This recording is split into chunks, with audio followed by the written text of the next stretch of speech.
Hi guys, I want quickly to come on. I have been reading all the talks regarding Halifa's press conference. I know the reaction is very interesting, but I am one of those who are seeing it from a different angle. During the press conference, I saw a little bit of it, but since I was preparing Pasamba Jow, I decided to stop watching because I had to charge my phone to participate in show. So this morning, on my way to work, I was able to listen to it. I think that there has been some misrepresentation of the facts. The key point was Yaya Jammeh's properties.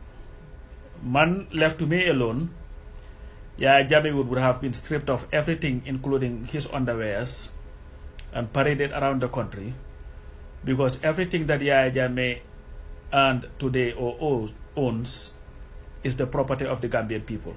That's just a fact. What thing that Halifa said, Buma Deglo video bi, at the 1 hour 47 minutes and 30 seconds mark, was when he was asked that question about Jammeh's properties. At no time during that deliberation did he mention that Jammeh's properties should be protected or should not be seized.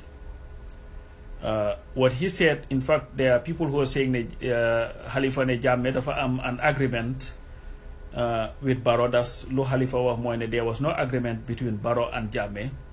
That agreement was between Jammeh and the UN and I think AU, if I can remember. That Barrow is not bound by that.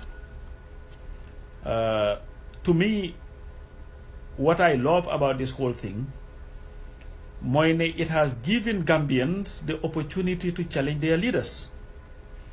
Because when we fought against Jammeh's dictatorship, we are fighting to give birth to a nation where the Gambian people will have the free mind to challenge assertions that are made by their leaders. What I want to appeal to all supporters of political parties is that no leader is infallible. There is no demigod in our country. What we all have to do is to accept anybody who makes it your business to ask for the consent of the people, or to bring your opinions out there that Gambians or anybody else would find it right to challenge you, sometimes fairly, sometimes unfairly. As a person who lives in a country, now the United States, who's been opposed to almost every president who has been here, who has protested against every president, and I've seen sometimes the nasty things that are said to presidents that are here. It's not that I condone it, but I cannot sit and say, you know what, somebody should not say something to somebody I support, like, or know, or do not support just because of X, Y, and Z. I think that the work that we have to do as a people in making sure that we have a democratic Gambia would only become a reality when we as a people become very tolerant of each other's views and tolerant of each other's criticisms. There's a saying that Dr. Sen has been saying, that we should learn to agree to disagree without disagreeable. Sometimes it does not worth the hassle. Hasante, sagante, does not worth it. But let's understand that we all have opinions that we can state clearly, and there is nobody whose opinion is superior to other person's opinion. So meaning that what may be true to you may be false to somebody else. And if we learn to exercise our democratic rights in that way, I think there would be little fights and rancor. At the end of the day, and let's also understand something. There was an era when we used to say that we all have to speak with one voice. This is politics now. And what politicians do and political parties do is when their opponents speak, they try to poke holes in that speech. they try to look for something that would be in their advantage. And this is why politicians are always very careful with the words that they use in public, because they may come back to haunt them. So man, I believe I am not worried that people are challenging Halifa or any leader. I am grateful that at least now we have lived in an era where people see the need to challenge their leaders. And I think if we continue this trend, then there is a great chance that sycophancy would be no more in our country. The only thing that disappointed me, my concern, see press conference Bobu Demba, the conduct of the journalists. I think the GPU has some work to do in reminding our members of the press that professionalism does not only stop at what you write, but how you conduct yourself, especially in a press conference. Because hearing questions being asked and applause being made and statements sometimes being framed as questions, to me, does not show a lot of professionalism. And I think we should all remember, even if you support somebody or support a political party, just understand that when you write, you're not writing just for your opinion, but you are representing the views of the people. So at least put that in mind. If you're questioning Ousainou Darboe and you love him, when you write, you're not just writing for you, but you are writing representing the general views of Gambians. And when you go to a press conference, make it your duty to ask questions that would address the concerns of the Gambian people. But to hear journalists ask questions and hear people applauding, you will ask yourself, is this a political rally or a press conference? Even if you want to claim most of those who were clapping were not members of the press. I remember very well when the UDP, NRP, GMC press conference occurred, and the incident happened with Keba Jefang when he was attacked. The journalist had claimed that press conference should be for the journalists and not for the party supporters.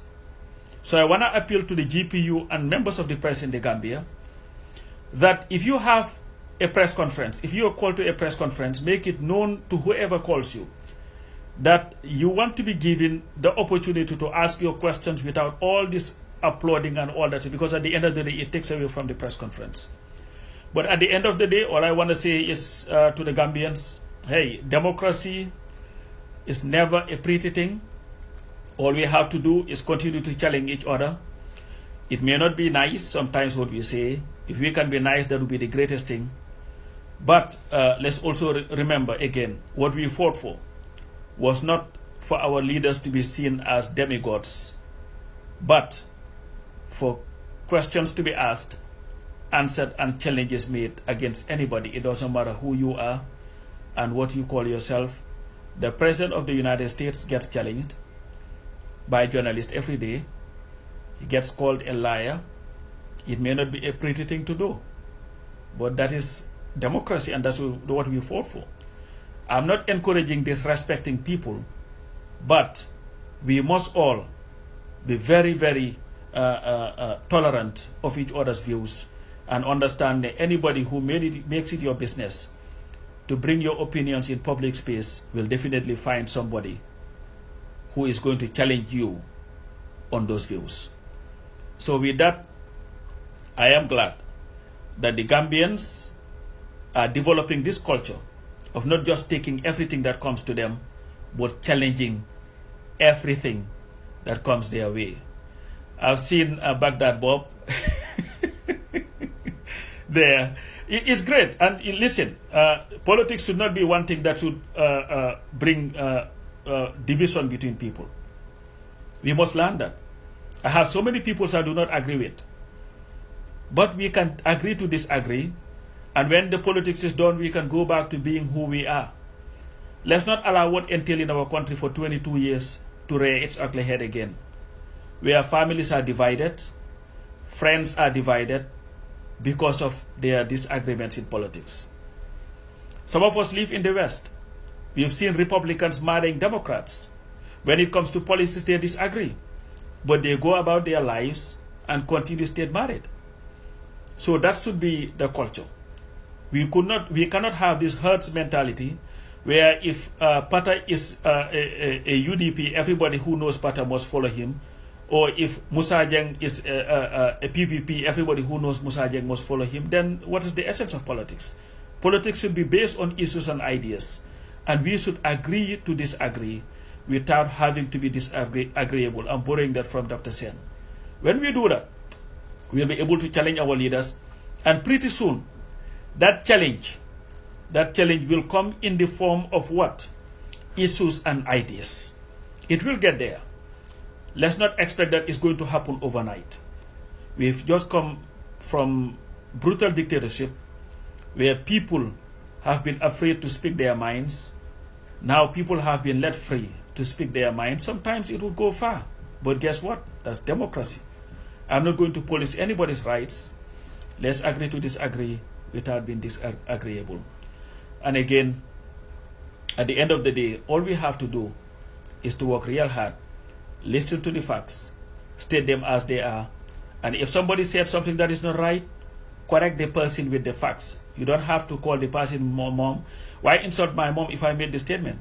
You know, my mom hasn't said anything, so why would you insult somebody else's mom just because he said something that you do not agree with?